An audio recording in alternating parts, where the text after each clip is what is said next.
લોકગાયક કલાકાર આદિત્ય ગઢવી જે પોતાના ગીતોના કારણે તો અનેકવાર ચર્ચામાં રહેતા હોય છે, પરંતુ હવે તેમણે આપેલા એક નિવેદનના કારણે રાજકારણ ગરમાઈ ગયું છે. રાજકારણ એટલે ગરમાયું છે કે ગોપાલ ઇટાલિયા બાદ હવે જેની ઠુમ્મર મેદાને આવ્યા છે અને આદિત્ય ગઢવી પર આકરા પ્રહારો કર્યા છે. શું છે સમગ્ર મામલો, તેના વિશે વિગતે ચર્ચા કરીએ. નમસ્કાર, આપ જોઈ રહ્યા છો નિર્ભય ન્યૂઝ. હું છું આપની સાથે પ્રથમ મોદી. ગુજરાતભરમાં અને દેશભરમાં અત્યારે વિદ્યાર્થીઓ રસ્તા પર છે. વિદ્યાર્થીઓની એક જ માંગ છે કે જે કેન્દ્રીય શિક્ષણ મંત્રી છે ધર્મેન્દ્ર પ્રધાન તે રાજીનામું આપે, કેમ કે નીટ પરીક્ષા થઈ અને નીટ પરીક્ષાના કારણે ઘણા બધા વિદ્યાર્થીઓએ પોતાનો જીવ ગુમાવ્યો હતો. અને આના જ મુદ્દે દિલ્હીભરમાં અત્યારે આપણે જોઈ રહ્યા છે કે વિરોધ પ્રદર્શનો થઈ રહ્યા છે. રસ્તા પર લોકો ઉતરી આવ્યા છે. વિદ્યાર્થીઓ 20 તારીખે જે ઉગ્ર આંદોલન કર્યું હતું, એ બાદ પોલીસ દ્વારા તેમને લાઠીચાર્જ કરવામાં આવ્યો હતો, ટીયર ગેસ છોડવામાં આવ્યો હતો. એટલે કે ક્યાંક ને ક્યાંક જે વિદ્યાર્થીઓનો અવાજ જે છે એ દબાવવાનો પ્રયાસ કરવામાં આવી રહ્યો છે, ના કે આ મામલે કોઈ સોલ્યુશન લાવવાનું. અને આના જ કારણે જે આખો મામલો ગરમાયો, એમાં કલાકારો મેદાને આવ્યા, ઘણા બધા કલાકારોના નિવેદન સામે આવ્યા. પરંતુ લોકગાયક કલાકાર આદિત્ય ગઢવી દ્વારા જે નિવેદન આપવામાં આવ્યું તે ખૂબ જ ચર્ચામાં રહ્યું. તેમના દ્વારા કહેવામાં એવું આવ્યું કે ધર્મેન્દ્ર પ્રધાનના રાજીનામાથી શું આ આખો મામલો શાંત થઈ જશે? કદાચ આ સવાલ વિદ્યાર્થીઓને ના ગમ્યો અને ના ગમ્યો નેતાઓને.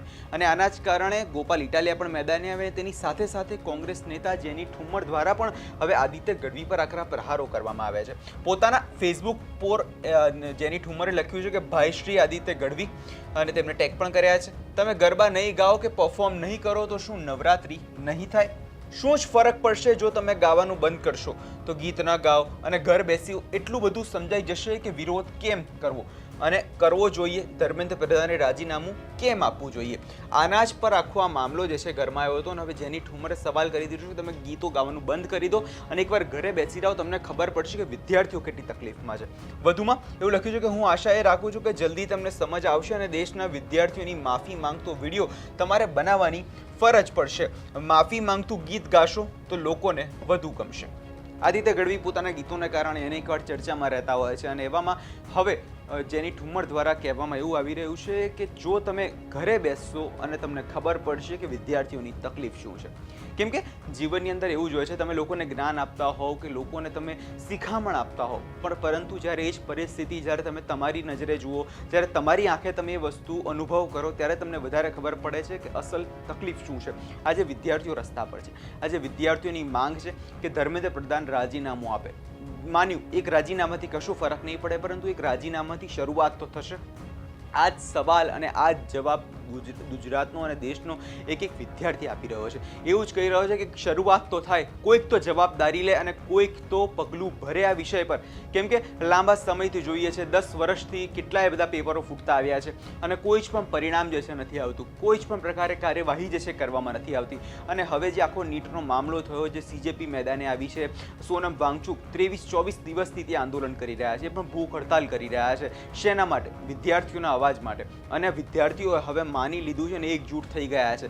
દેશભરમાંથી અલગ અલગ જગ્યાએથી દિલ્હી ખાતે લોકો પહોંચી રહ્યા છે, વિરોધ પ્રદર્શન કરી રહ્યા છે. અને એવામાં હવે ગાંધીનગરમાં પણ 25 તારીખે ઉગ્ર વિરોધ પ્રદર્શન થવાનું છે. વિદ્યાર્થીઓ ભેગા થવાના છે.